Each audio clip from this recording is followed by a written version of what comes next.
perencanaan kita cerita dulu tentang Oh, guru boleh. penggerak. Ya, boleh. Dan ya, ini juga kami sama-sama guru penggerak nih, guys. Jadi angkatan berapa? Saya angkatan kelima. Kelima, si angkatan 4, berarti kami beda satu tahap. Baik, terkait guru penggerak, alhamdulillah ya kita berada di atmosfer yang sama. Di guru penggerak ini kita kembali merefresh kemampuan di dalam mendidik, gitu kan? Kalau saya pikir begitu, di dalam mendidik maupun mengajar. Nah, diberi bekal kembali didudukan di filosofi Ki Hajar Dewantara. Betul. Terkait dengan memandang posisi murid dan tujuan kita juga untuk murid itu ya.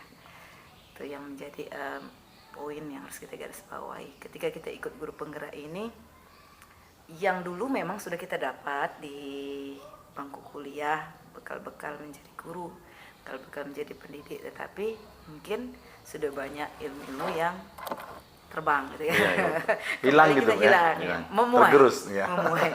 Jadi ketika kita ikut pendidikan guru penggerak itu seolah-olah kita kembali melihat atau kembali diingatkan, kembali dibuka, disingkapkan tentang peran kita sebagai guru, baik itu cara menangani siswa, cara memandang siswa maupun yang lain yang terkait dengan kegiatan kita sehari-hari. Kita bersyukur ya kita ada guru penggerak ini, karena dengan adanya guru penggerak kita menjadi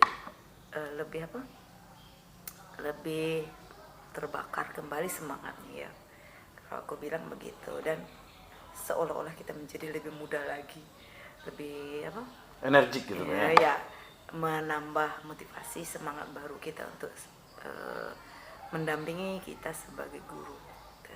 Gitu kalau saya pikir. Karena apa, di guru penggerak apa yang kita pelajari selain filosofi Ki Hajar Dewantara?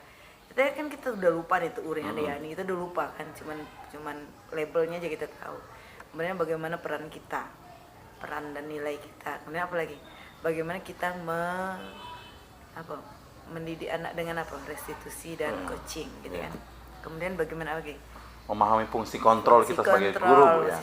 Itu jauh lebih penting dan bermakna ketika kita mengikuti guru penggerak ya. Jadi itu kita ingat kembali bahwa ternyata selama ini kita itu ada tingkatan-tingkatan di dalam posisi kontrol guru, dan kita bisa menilai selama ini aku sudah ada di tingkatan mana, posisiku di mana. Kalau sebelum ikut guru penggerak ya, aku ada di posisi penghukum. Betul, sama dengan saya Bu, penghukum guys. Jadi puas kadang-kadang dengan menghukum, tapi dampaknya tidak ada berpengaruh positif gitu ya. Aku merasa punya power, aku merasa akulah guru gitu kan ya itu. Tetapi ketika mengikuti guru penggerak, bukan begitu yang benar gitu kan. Posisi kontrol penghukum itu ternyata termasuk yang tidak boleh dilakukan, sehingga peran kita juga dikembalikan ke situ, memahami posisi kontrol guru. Dan juga yang terpenting apa di pembelajaran berdiferensiasi dan sosial emosional. Di sini memang kita pembelajaran selama ini sudah diajarkan banyak model-model pembelajaran, metode pembelajaran yang kita kuasai, di baik kita cari sendiri maupun di pemerintahan ada pelatihan-pelatihan.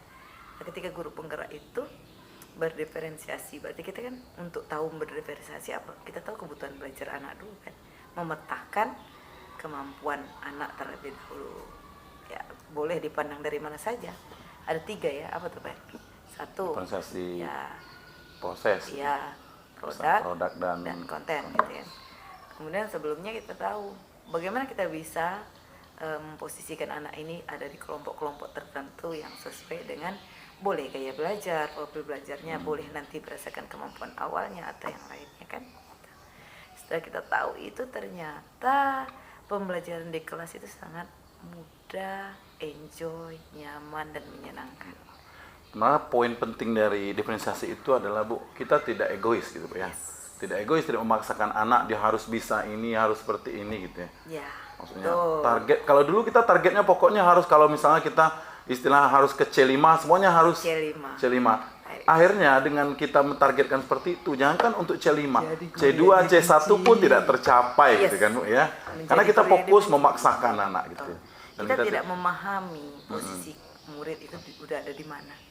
kemudian kita tidak pernah mau mendengarkan suara murid gitu kan, mengajar yang katanya dalam tanda kutip pokoknya. Ya.